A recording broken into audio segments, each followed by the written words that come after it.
Entonces, la presentación inicial va a estar a cargo del doctor Carlos Fonseca. Él es socio principal de Gaming Law, SAC. El tema que va a tratar está referido a las obligaciones que todo operador tiene que cumplir en el marco de la regulación de los juegos a distancia y apuestas deportivas a distancia. El doctor Carlos Fonseca es abogado de la Universidad de Lima, máster en Derecho Constitucional y en Administración Pública. Ha sido asesor para Perú, República Dominicana y Nicaragua en el diseño de políticas públicas sobre la industria del juego. Miembro del Consejo Editorial del Gaming Law Review de la Universidad de Nevada, Las Vegas. Experto en legislación sobre juegos de azar y apuestas para Latinoamérica. Además, especialista también en arbitraje, derecho constitucional, derecho administrativo, derecho societario y propiedad intelectual. Autor del libro Juegos de azar y apuestas, aspectos técnicos y legales. Damos la bienvenida al doctor Fonseca, indicando que agradeciéndole especialmente porque él ha tenido un tema médico y no obstante, hoy se ha hecho presente para poder tocar el tema que les he mencionado. Doctor Fonseca.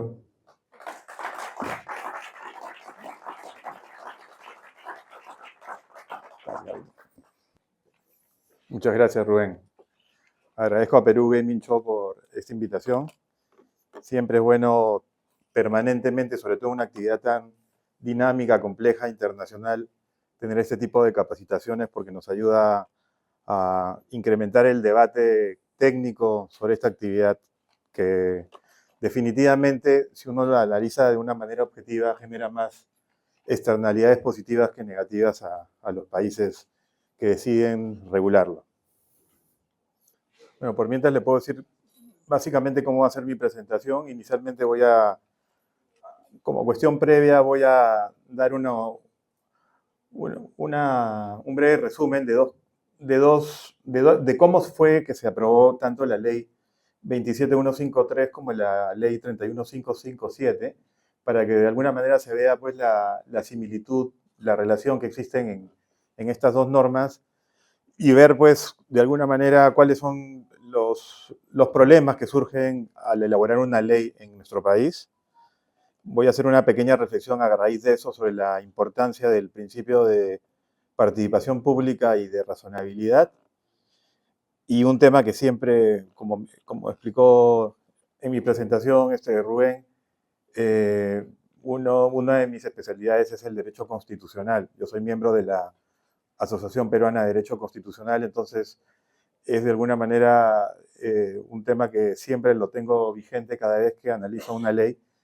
Y un tema que me gustaría comentar es justamente sobre la relación entre los derechos constitucionales y el paternalismo, que es de alguna manera, en mi opinión, la principal fuente de problemas, no solo en el Perú, sino en Latinoamérica, respecto a la regulación de esta actividad.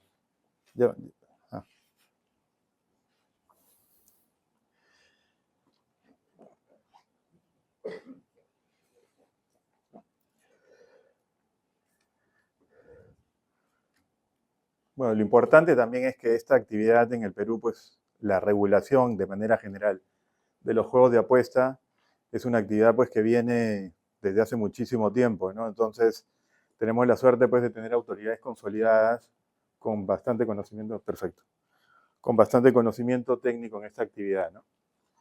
Bueno, ya empecemos. Los abogados tenemos el problema de hablar mucho, así que me cortan cuando ya estoy, o faltando 5 minutos para cerrar, me avisan para estar listo. Para mí, febrero del 2025 va a ser una fecha muy especial, porque voy a cumplir 30 años como abogado de esta actividad, ¿no? Y yo empecé acá, cuando se llamaba Mitinsi, ¿no? Y tengo pues unos recuerdos muy, muy bonitos de mi experiencia acá. Es más, yo siento cada vez que vengo acá al Mitinsi para reunirme con el ingeniero Guerra o funcionario del Mincetur, pues siento como que estoy en mi casa, porque Realmente fueron años muy, muy interesantes.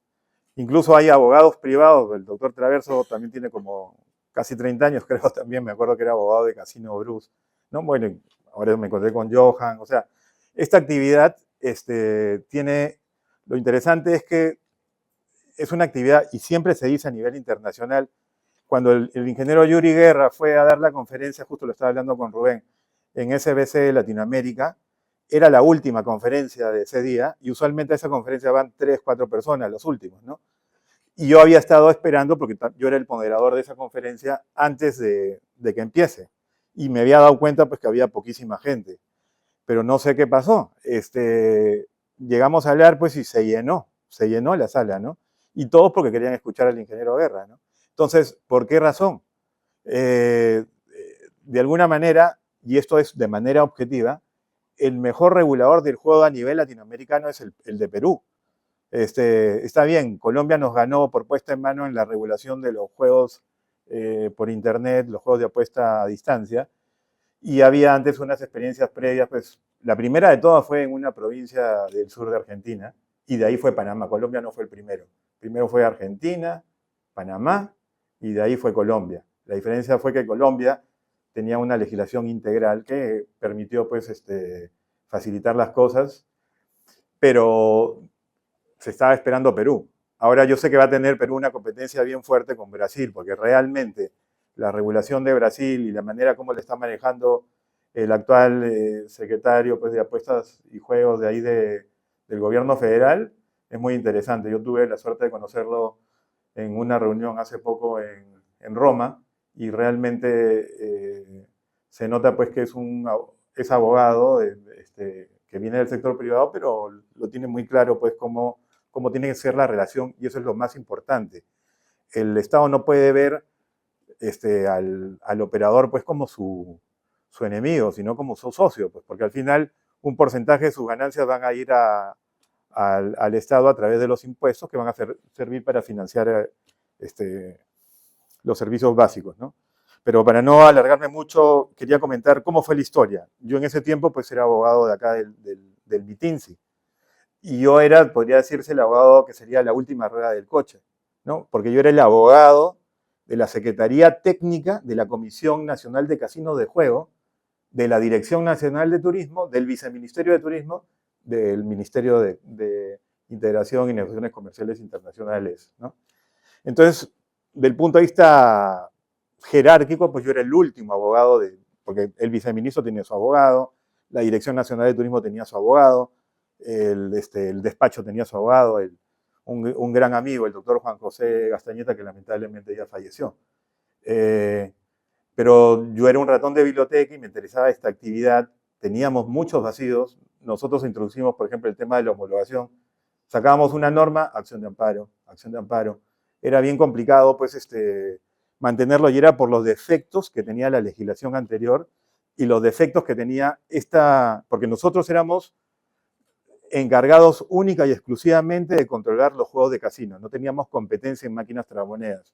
En ese tiempo, la autoridad competente eran las municipalidades, y para tú obtener una licencia para operar máquinas tragamonedas bastaba una declaración jurada, ¿no? Y así es que comienza a crecer esta actividad.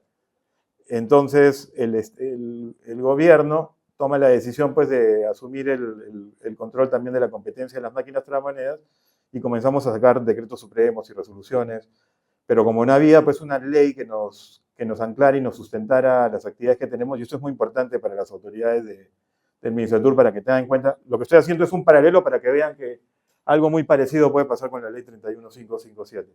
Entonces, al final, se tomó la decisión pues, de hacer una ley, que era lo que yo les decía, era la única manera de evitar todo este tipo de situaciones, era elevando pues a rango constitucional pues estas restricciones que nosotros hacíamos de los derechos fundamentales de los operadores, de los jugadores y de los trabajadores que estaban en este sector. Y se tomó esa decisión, pero nadie quiso hacer, para que vean cómo son las cosas prácticas, nadie quiso hacer la ley. Y me dijeron, Carlos, encárgate tú. Y yo me encargué de hacer la ley. Y tuve para mí, era joven, tenía 29 años, tuve la experiencia pues, de sustentar esa ley ante Fujimori y su Consejo de Ministros. Para mí era un gran honor pues, poder hacer eso y la ley salió, no igual, exactamente igual que en el caso de la ley 31557, no fue una ley producto de un proyecto de ley propuesto por el Poder Ejecutivo. El Poder Ejecutivo manda su proyecto de ley, estamos en la época de gobierno de Fujimori, pues que tenía pues, prácticamente el control total y prácticamente yo creo que el 90% de la ley 27153, no es por darme la parte, pero tienen mis palabras. Y no es una cosa buena que lo digan, ni lo digo con mucho orgullo. Al contrario, el tema es un chico de 29 años hace una ley que pues regula toda la actividad sin que nadie le ponga ninguna contraparte. Entonces, ese es el tema. Pues, y estamos hablando de un Congreso que era un poco más razonable, porque cada vez, Congreso tras Congreso, pues ha ido bajando la calidad. Imagínense el Congreso actual. Entonces, se pudo aprobar esa ley y le cuento, por ejemplo, anécdotas del impuesto. ¿Cómo se creó el impuesto del 20% de los juegos de casino? Tuvimos una reunión con el MEF, como me imagino que los actuales funcionarios del MICETUR se reunieron con el MEF, y ahí tenían un asesor. Me acuerdo que la viceministra de Economía era Rosario Almenara, y el asesor principal, el que todo el mundo decía que era como el que tomaba las decisiones finales, era Fritz Dubois. Y tuvimos una reunión con él y comenzamos a ver cómo sería el impuesto al juego. Yo les dije, mira, actualmente tenemos un impuesto del 7% de un OIT por máquina tragamoneda y tenemos un impuesto, bueno, no era un impuesto, sino, recuerden que antes los casinos estaban bajo un contrato de concesión y teníamos un pago por explotación del 20% de las ganancias brutas. Entonces, inicialmente iba a ser un impuesto también fijo por mesa de juego, pero yo les dije, mira, por si acaso que ese impuesto de las máquinas tragamonedas, voy a cambiar un poco también para relajarme, ese impuesto sobre las máquinas tragamonedas ha sido declarado muchas veces inaplicable a través de acciones de amparo. Entonces, si lo ponemos en la ley, obviamente se nos van a venir otra vez un cargamontón de gente y nos va a presentar acciones de amparo. Entonces, lo que dijo Fritz Dubois fue, ¿sabes qué? Hay que cerrar este tema, 20% para todo, tragamonedas y juego de casino. Entonces, estamos hablando que decisiones más importantes de una ley, ni yo soy elegido por el Congreso, ni el señor Fritz Dubois. Pero eso fue lo que salió. Y los que tomaron las decisiones, se lo puedo confirmar, fueron esas personas. Entonces, ahí viene el tema con el tema de la tributación. Ahora, por ejemplo, la gente de los operadores de apuestas deportivas a distancia, que son los que más conocen de esta actividad, pues no tienen una voz directa pues cuando se hacen estos impuestos. Lo que le pasó también a los operadores de juegos de casino, cuando se creó el impuesto selectivo al consumo de máquinas tragamonedas, que he visto que va a hablar más tarde el doctor Durán Rojo, ¿no? Y son justamente impuestos absolutamente inconstitucionales, justamente porque uno de los temas, el gran error que hay en las leyes es que no se respeta lo que se llama el principio o el test de razonabilidad, el principio de proporcionalidad. Hay que leer a Robert Alexi antes de hacer una ley. Es más, está dentro del manual del Congreso hacer este tipo de análisis, pero nunca lo cumplen, ¿no? Entonces, simplemente es el afán de recaudar sin ninguna idea, ¿no?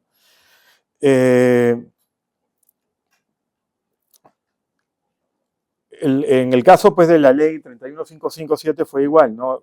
Habían 9 proyectos de ley en el Congreso.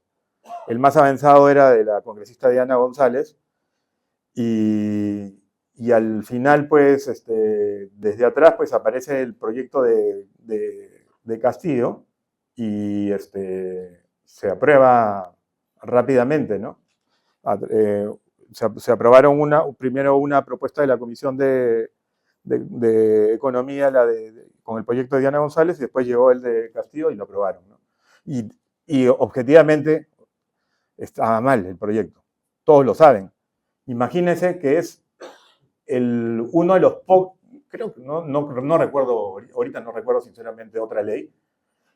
Podría decir entonces que es la única ley, por lo menos de lo que yo conozco, que antes de entrar en vigencia ha tenido que ser modificada nuevamente. Imagínense los gastos que ha incurrido el Estado en tener que hacer una nueva ley, que el Congreso otra vez se junte para poder modificar una ley que era absolutamente inconstitucional, por muchos aspectos. Solo le voy a nombrar 3, que todo el mundo lo recuerda, pero es importante que sepan, para que vean el daño que se genera cuando no se hace bien una ley, cuando no se escucha a la gente que está involucrada en esta actividad.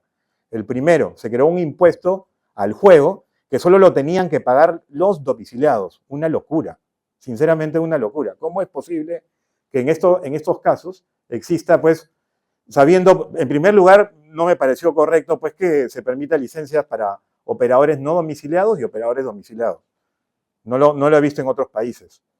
Si tú eres el que decides, pues lo puedes poner como de la manera más simple.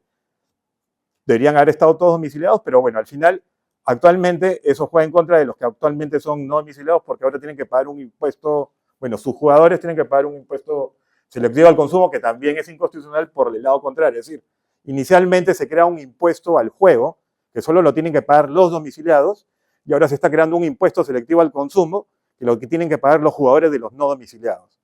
Es decir, todo eso, ¿por qué? Porque no se le da la oportunidad pues, a los que van a pagar ese impuesto a escucharlos para que entiendan pues, que podrían ponerse de acuerdo, establecer, por ejemplo, un impuesto a las ganancias brutas de manera uniforme para todos los juegos de apuesta, porque es otra causa, no quiero extenderme mucho en el tema del impuesto selectivo al consumo, pero al día de hoy, eso de la homogeneidad de la tributación en el sector del juego es absolutamente falso. ¿Por qué razón? Porque los únicos que pagan impuesto selectivo al consumo, y de una manera absolutamente atroz sería la palabra, sinceramente, son los operadores de juegos de casino y máquinas tragamonedas, y ahora, aunque todavía no está en vigencia, los operadores de juegos a distancia, que serían los jugadores de los operadores de juegos a distancia de las plataformas de operadores no domiciliados. Esa sería la estructura. ¿Por qué razón? Porque si bien existe un impuesto selectivo al consumo, a los juegos de lotería, a los operadores de carrera de caballo, ese impuesto es constitucionalmente inexigible porque se creó a través de un decreto supremo. Entonces no se puede cobrar. Y en el caso pues del impuesto selectivo al consumo de las máquinas tragamonedas, eso es lo más absurdo que yo he visto en mi vida. El operador es la naturaleza del impuesto selectivo al consumo es que quien pague ese impuesto, en quien recae la carga económica, es el jugador. Porque de alguna manera tú lo que quieres hacer con un impuesto selectivo al consumo, entre comillas, no es recaudar.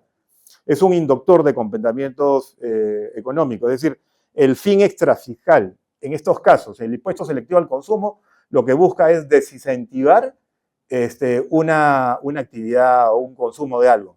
Por eso que hay impuesto selectivo a las cervezas, al cigarrillo y ese tipo de cosas. Ahora, en el caso específico de Perú, el impuesto selectivo al consumo de los juegos de casino y máquinas tragamonedas realmente es un impuesto no al consumidor, sino al explotador. Y no a sus ganancias, sino a sus ganancias brutas o pérdidas brutas. Porque si yo tengo una máquina tragamoneda y esa máquina tragamoneda nunca fue jugada, voy a tener que pagar 60, 70 soles por ese mes. Y si yo tuve 50 de ganancia, de esos 50 tengo que pagar 70. Confiscatorio por todos lados. El gran problema fue, porque yo participé pues, en la demanda de inconstitucionalidad de ese caso, que tuvimos, suerte que ya no los tenemos, 2 magistrados absolutamente, y ese es el otro gran problema de la regulación de los juegos de apuesta, porque hay mucho sesgo cognitivo. Estoy hablando de Loya Espinosa y de bueno, la magistrada que ni me acuerdo su nombre, de Ledesma, que simplemente pues tenían una posición absolutamente sesgada. Si tú tienes una demanda que era contra el Estado, yo voy a fallar a favor del Estado independientemente si es buena o mala, ¿no? Entonces, eso de alguna manera estaba mal.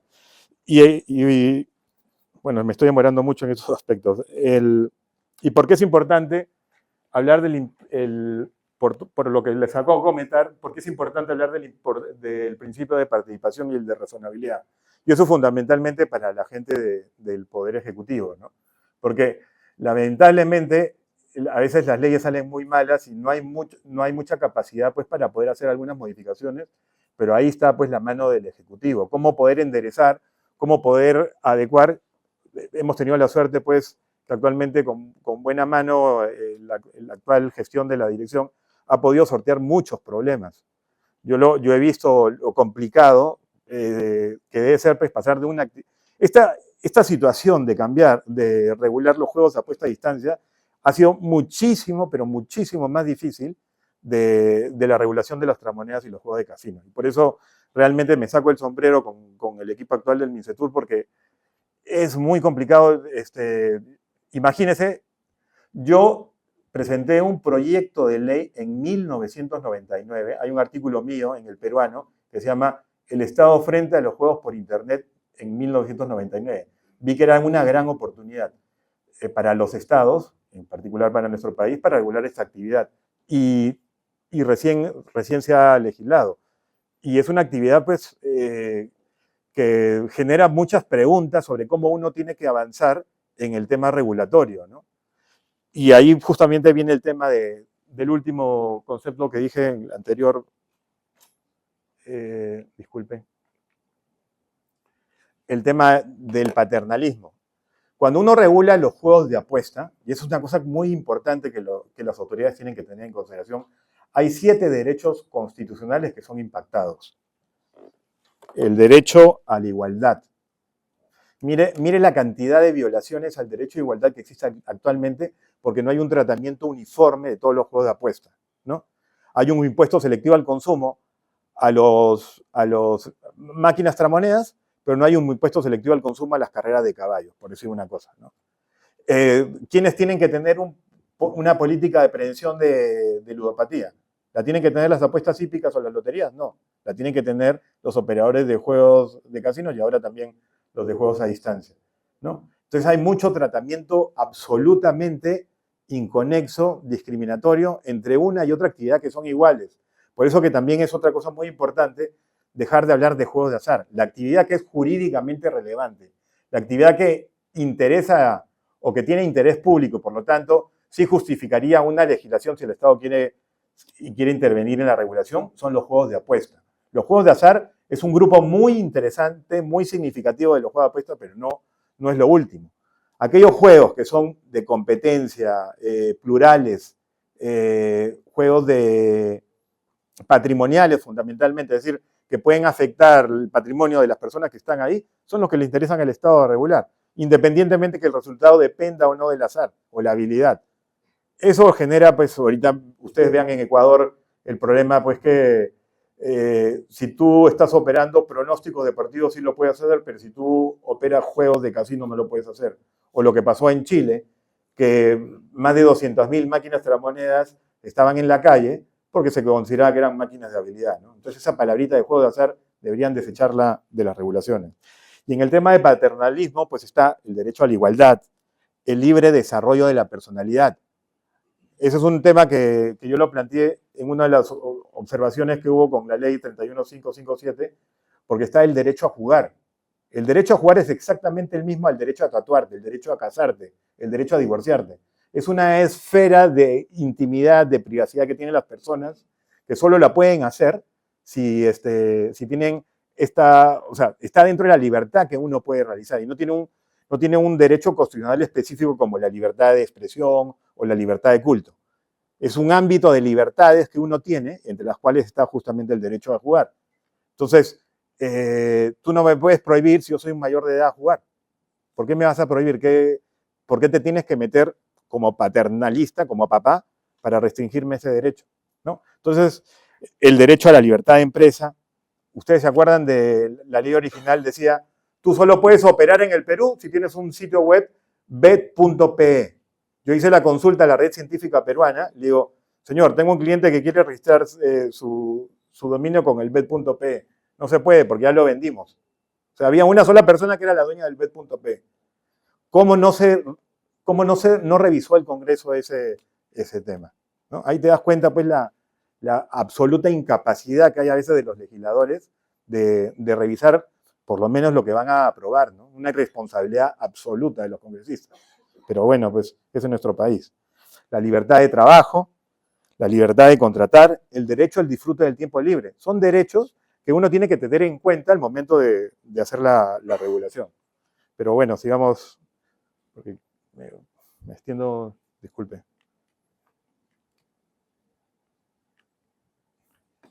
Bueno, ¿qué autoridades nos controlan? Porque de alguna manera el objetivo de mi ponencia era establecer cuáles son las autoridades, no solo la Dirección General de Juegos, sino las autoridades que los controlan. Y esa es una buena y una mala noticia, ¿no? La buena noticia es que, como ya hemos estado conversando, por ejemplo, con Nico Samojota, ahora en temprano también, sí, pues nos conocemos casi la mayoría en este sector, ya tenemos años, conocemos al regulador hace muchísimo tiempo, ellos tienen años también acá. Entonces, de la autoridad que menos se debería preocupar los operadores es de la autoridad que controla esta actividad, porque conoce los problemas, conoce la actividad, sabe, tiene bastante criterio para tomar decisiones. Lamentablemente el decreto supremo ha puesto muy fuerte la valla de las tablas de infracciones y sanciones, no sé cómo lo subsanará la actual administración de la Dirección General de Juego, pero bueno, sabemos pues que toman una decisión siempre en función no de prejuicios, no de sesgos, sino en función pues de cómo funciona la actividad, porque conoce el mercado. Entonces, esa es la autoridad que ustedes no se deberían preocupar. Pero la mala noticia es que no es la única. Y ese es el gran problema de los operadores, que se enfocan en la Dirección General de Juego de Casino y no se dan cuenta pues, que hay otras autoridades como las que vamos a ver ahí. En primer lugar, la Autoridad Nacional de Protección de Datos Personales, que es la Dirección General de Transparencia y Acceso Público y Protección de Datos Personales del Ministerio de Justicia, ¿no? Hace poco acaba de modificar ha salido un nuevo reglamento de la Ley de Protección de Datos Personales, y ahí hay muchas obligaciones de los operadores de juego a distancia que tienen que tener en consideración. Lo primero, y es una cosa que yo veo, yo me meto a jugar a todos los sitios de juegos a distancia de nuestro país para entender, y la cantidad de obligaciones que incumplen, son montones. Lo primero que tienen que tener ahí es su banco de datos registrado ante al Ministerio de Justicia. El día que vengan pues las fiscalizaciones y las sanciones son bien altas, tienen que también incluir pues los registros de sus bancos de datos. Es decir, es necesario pues siempre que el consentimiento del jugador sea libre, que sea informado, que sea expreso, ¿no? Ya no estamos en una actividad libre, estamos en una actividad regulada y tienen que seguir. Antes la mayoría de los operadores operaba desde el extranjero, entonces no se le aplicaba la Ley de Protección de Datos Personales, pero ahora estamos sometidos a la ley peruana. Entonces es importante que cumplan con eso. Otro aspecto que es fundamental, todos los operadores, bueno, salvo los de, bueno, hay operadores con bueno, hay plataformas peruanas como la de Padlock, Virtual Padlock, entonces ellos no van a tener ese problema. Pero la mayoría de los operadores tiene pues su proveedor de plataformas en el extranjero. Y obviamente pues que este proveedor va a recibir los datos personales de los jugadores que se registraron en el sitio web. Entonces ahí hay lo que se llama flujo transfronterizo internacional de datos personales y eso se tiene que comunicar también a la autoridad. Se tiene que registrar. Entonces, y yo lo tengo que saber. Si yo quisiera estar ahí haciendo denuncia tras denuncia, pues entro a la página web de cualquier sitio web, a ver dónde está, quiero saber cuál es la plataforma que está atrás, porque esa plataforma tiene mis datos y no la veo en la política de privacidad o en los términos y condiciones. Es una multa segura, 100% lo van a castigar a este operador. Entonces, esas cosas son las que tienen que ver. Unidad de inteligencia financiera. Hasta el día de hoy, no se publica la regulación para los juegos a puesta a distancia, pero eso no significa que no tengan que tener implementado su sistema de prevención de lavado de activos. Tienen que tener un oficial de cumplimiento. Tienen que tener un manual de prevención de lavado de activos, su código de conducta. Tienen que comunicar a todos sus trabajadores que tienen ese tipo de documentos. Se va a esperar hasta el momento en que ¿cómo se llama? Se establezca la regulación, que espero que sea pronto, Pero, por ejemplo, ahorita hay una duda, ¿no? Si tú tienes, actualmente, como no hay una regulación específica, sería el régimen general. Y bajo el régimen general, uno tiene que emitir pues su informe semestralmente. Entonces, hasta que salga la nueva norma, ¿vamos a tener que emitir un informe semestral? ¿O esperamos, como ocurre en el tema de juegos de casino y máquinas tragamonedas, que el informe es anual, ¿no? Y así como eso hay tantas obligaciones, pues que a veces uno no las analiza porque aparentemente no está obligado, ¿no? Otro tema que es importantísimo es estar pues, con sus términos y condiciones de una manera adecuada para evitar justamente los problemas con la Comisión de Protección al Consumidor, el libro de reclamaciones. Todos tienen que tener un libro de reclamaciones virtual. Los datos que tienen que aparecer en el libro de reclamaciones, yo entro a ver las páginas web de los sitios web y me sorprendo la falta de información que colocan y el peligro que eso le puede ocurrir. Porque a veces, ustedes saben, los abogados pues somos más proclives a utilizar el libro de reclamaciones por todo, ¿no? Y hay la obligación pues de contestar dentro de los 15 días de que se hace el reclamo. Entonces, muchas veces no lo sancionan al proveedor por el origen de la reclamación, sino porque no contestó a tiempo, ¿no? Entonces uno tiene que tener un protocolo para poder resolver este tipo de casos, ¿no?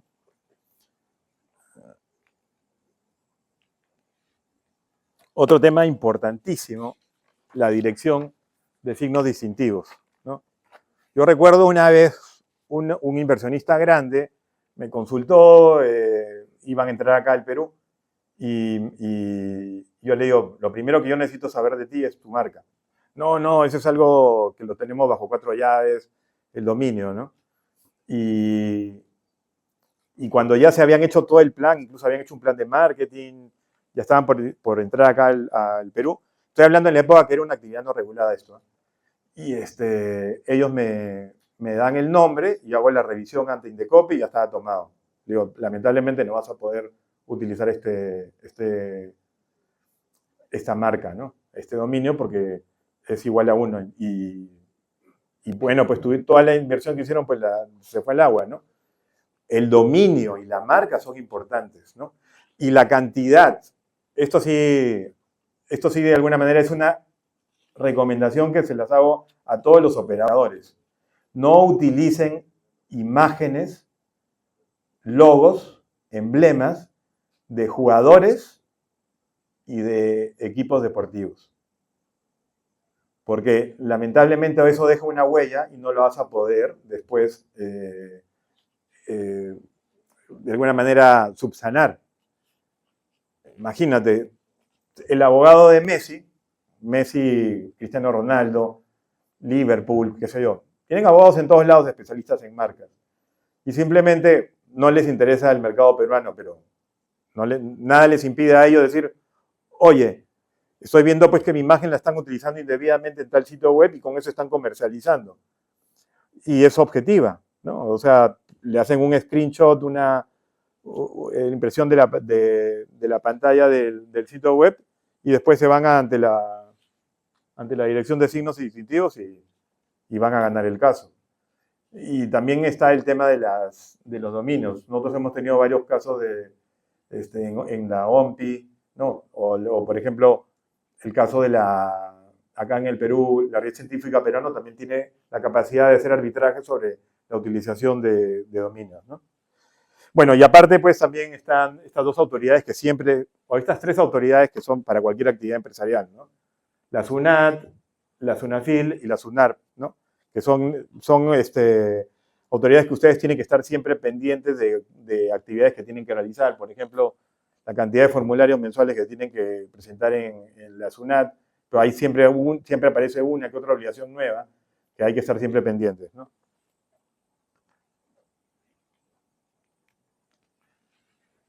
Ahora voy a hablar rapidito de los procedimientos de la Dirección General de Juegos. ¿Cómo va de tiempo? ¿Sí? Ya. Estos son los 4 principales tipos de procedimientos que todos tenemos que seguir ante la Dirección General de Juegos de Casino y Máquinas Tragamonedas. Hablemos primero del de las integraciones. Bueno, hay un problema adicional, ¿no? Que todos estos procedimientos administrativos, y eso es parte del tema de la cuestión de legalidad, pues lamentablemente no tenemos TUPA. Y mientras que no haya TUPA, pues realmente no deberíamos exigir ningún requisito para poder hacer estos procedimientos. Es decir, al día de hoy, de acuerdo con la ley, con el texto único ordenado de la Ley de Procedimiento Administrativo General, yo presento mi solicitud y ya eso ya está aprobado. No deberían observar, debería hacer todo de manera directa. Porque de acuerdo pues con la ley del procedimiento administrativo general, para que un requisito sea exigible tiene que estar en el texto único de procedimientos administrativos. Pero bueno, ese es un aspecto. Viendo de manera concreta, por ejemplo, en el tema de las integraciones, las integraciones que actualmente se están haciendo son básicamente de dos rubros. Las integraciones de los proveedores de juego y las integraciones de los procesadores de pagos. En el caso de los proveedores de juego, usualmente los laboratorios, en su certificado de cumplimiento, colocan cuál es el servidor remoto de juego donde están alojados los juegos que van a ser objeto de la integración. En el caso de los procesadores de pago, eso no ocurre. Y entonces ahí hay un problema porque dentro de los requisitos que hemos tenido que se tienen que cumplir, creo que lo están ahorita cambiando ahí en el MICETUR, está el colocar pues la plataforma de donde proviene el tema de las pasarelas de pago. Pero ahí también hay otro problema, ¿no? Que algunas lo he discutido también con el ingeniero Guerra, ¿no? Que personalmente, si uno ve la legislación, las únicas plataformas, o sea, del punto de vista técnico, es plataforma tecnológica, donde están las pasarelas de pago, porque se integran a una plataforma principal, donde están los juegos, donde está pues el servicio de afiliados, donde está un servicio de identidad digital como el de Jumio. Todos son plataformas, ¿no? Pero no son plataformas para efectos de la ley. Para efectos de la ley, plataforma debería calificar única y exclusivamente aquella que, palabras más, palabras menos, es donde está el sitio web, es donde se interactúa entre el operador y el jugador. Esa es la verdadera plataforma. Porque es verdad, y ahí pues, eso es otro aspecto que también lo he dicho varias veces. Bajo la ley solo hay dos conceptos: plataforma tecnológica de juegos a distancia y plataforma tecnológica de apuestas deportivas a distancia. No existe en nuestra ley una plataforma que se llama de gestión de cuentas de jugadores, que en inglés es Player Account Management o plataforma PAM. Porque si ustedes quieren hablar de una plataforma PAM, es exactamente lo mismo para una plataforma de juegos a distancia como para una plataforma de apuestas deportivas a distancia. Entonces, yo he visto pues que eso de alguna manera a veces confunde, pero del punto de vista técnico son dos, que podrían estar las dos juntas o no, y que pueden agregar más cosas o no. Pero, por ejemplo, considerar como plataforma al servidor remoto de juego o a la de las pasarelas de pago implicaría pues registrar no solo esa, sino cualquier otra plataforma que esté en la ley, ¿no? O perdón, que esté del punto de vista técnico en el sitio web. Y eso, o sea, hay que verlo del punto de vista si es útil y necesario e indispensable para el fin último, que es la protección del interés público, ¿no? Porque si ya el laboratorio ha certificado que ese servidor remoto es compatible con la plataforma que ya fue certificada, en mi opinión creo que sería suficiente. Otro aspecto, otro procedimiento, que es el de modificación y renovación de autorización. Yo creo que ahí sí el MICETUR va a tener que hacer una buena revisión si es que no puede modificar el decreto supremo, porque es un problema complicado desde el punto de vista práctico. Yo lo veo sobre todo, recuerden, yo también he trabajado acá y sé lo complicado que es resolver procedimiento y de la manera adecuada sin cometer errores. Y es complicado, porque estás en presión con todos los administrados que quieren resolver sus expedientes lo más rápido posible, ¿no? Ahí el problema es que la modificación de la autorización implica cualquier aspecto de la autorización, y una de las partes de la autorización son los juegos. Entonces, si yo constantemente todos los operadores van cambiando sus programas de juego, imagínense pues cada mes uno tendrá que acumular un montón de cambios de programa de juego para hacer modificaciones de autorizaciones todos los meses. Y realmente eso también puede afectar hasta el mismo plan de marketing o desarrollo de la empresa y querrán hacer estas modificaciones cada semana. Entonces van a acumular procedimientos al Mincetur que no sería necesario, ¿no? Yo creo que con una simple, como se planteó alguna vez para el tema de máquinas tragamonedas, con una simple declaración jurada, ¿sabes qué? Mira, yo estoy cambiando esto y si no es verdad, pues el día que tú me fiscalizas y me encuentras que te he mentido, pues ahí me pones una sanción. En el tema de las comunicaciones previas es igual. Los plazos son bien cortos. Por ejemplo, la comunicación de un contrato con un proveedor. Ahí el tema es, yo generalmente estoy negociando con un proveedor y inmediatamente quiero suscribir el contrato con él, pero ya estoy fuera de los plazos, ¿no? Porque los plazos son muy cortos. No me recuerdo si eran 3 o 5 días antes de que entre en ejecución el contrato, ¿no? Entonces, debería ser después, porque al final es simplemente comunicar algo que estoy realizando. Pero son aspectos complicados. Igual el tema de la inscripción en el registro de terminales de apuestas deportivas es bueno, están haciendo ahí algo muy parecido al tema de las máquinas tragamonedas, ¿no? Pero siempre la pregunta es, ¿el hecho de que ya esté en una regulación significa que es bueno? O nosotros que tenemos capacidad de analizar con la experiencia que tenemos, hasta qué punto es útil o no útil una restricción, porque al final todas estas son restricciones, ¿no? Restricciones que me están planteando el reglamento y no la ley.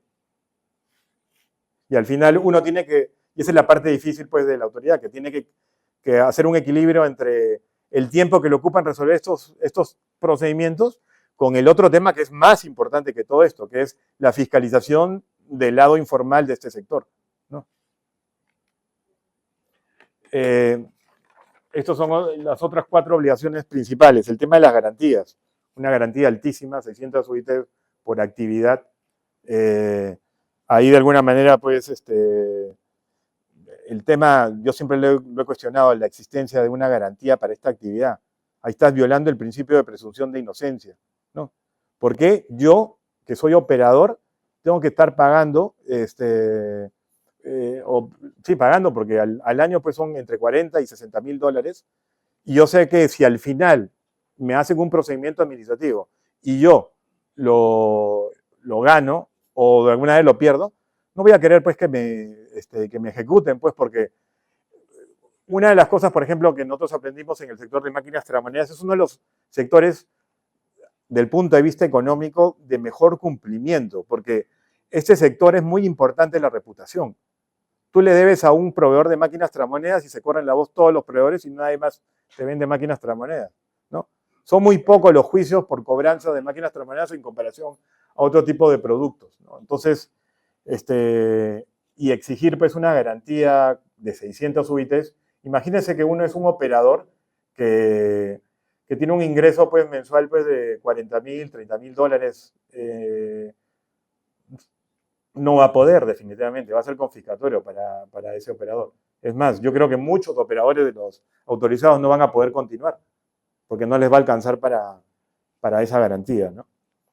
Después, el tema del registro de los jugadores y su documento de identidad. Lo que yo les comentaba hace rato, que una de las cuestiones que yo critiqué a la ley 31557 es el tema de la violación al derecho constitucional al libre desarrollo de la personalidad.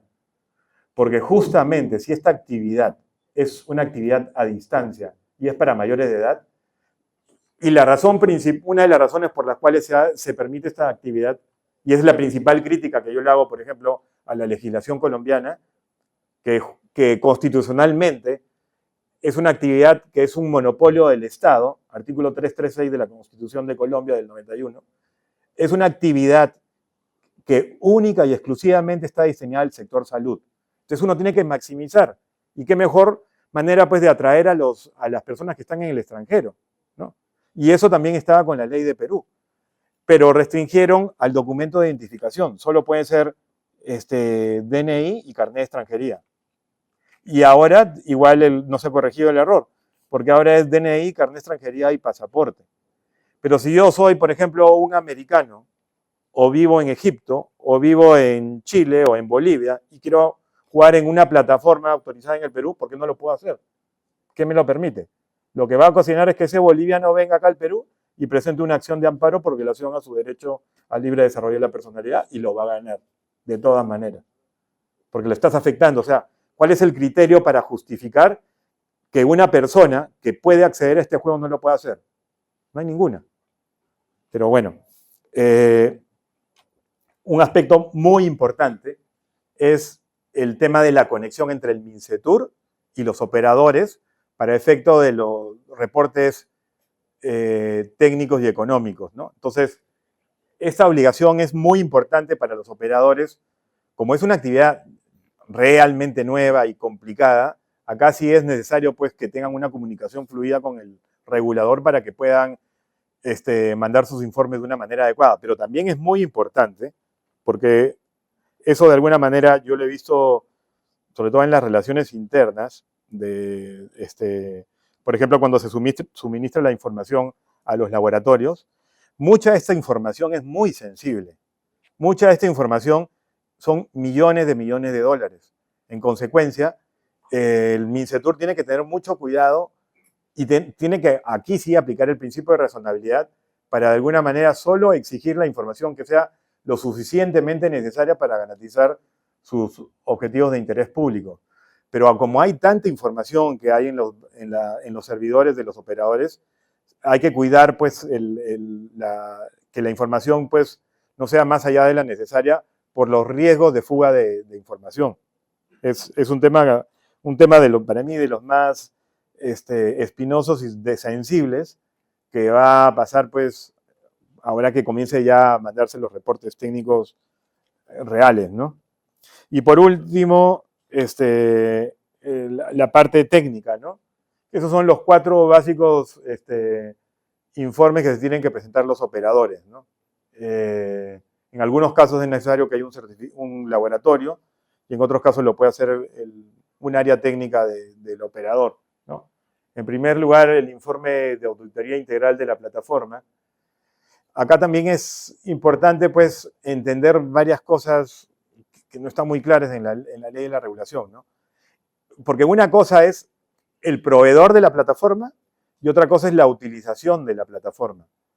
En algunos casos, el dueño de la plataforma es el mismo operador, y a veces con personas jurídicas distintas, pero del punto de vista legal, estas obligaciones recaen exclusivamente en el operador, ¿no? En la práctica, por ejemplo, yo trabajo con una plataforma que no es mía, le diré a él que hable con el laboratorio para que se encargue pues, de hacerme el informe, ¿no? Pero, por ejemplo, veamos el caso de estos proveedores de plataformas que trabajan con muchos operadores. Una cosa es el certificado de cumplimiento en abstracto, se podría decir, de esa plataforma, y otra cosa es cuando el operador utiliza esa plataforma porque probablemente el operador tiene diferentes juegos o tiene la posibilidad pues, de contratar de manera directa con otros proveedores que otro operador que también está con esa misma plataforma no los tiene. Y eso hace que se generen diferencias entre uno y otro. El informe de gestión de cambios, ¿no? Hay un estándar técnico en el cual se establecen cuáles son cambios en los cuales no son necesarios pasar por certificado de cumplimiento de un laboratorio y cuáles sí. Y eso lo tienen que también manejar. Tienen que tener un equipo técnico siempre los operadores para poder manejar eso. También hay un informe de integridad y seguridad y el último que es el escaneo trimestral de vulnerabilidad, que lo puede hacer el laboratorio o un empleado calificado del operador, ¿no? Bueno, básicamente eso es lo que yo les quería comentar. Como ustedes ven, pues esta actividad está absolutamente regulada, tiene muchas obligaciones, no solo con la Dirección General de Juegos, sino también con otras autoridades. Por eso es importante pues, que el compliance, el departamento de cumplimiento de los operadores, pues siempre esté en control, porque al final pues uno puede tener una buena página, una buena operación, pero por algún incumplimiento que no sabía, toda su utilidad la pierde a través de multas, ¿no? Bueno, muchas gracias. Hasta luego.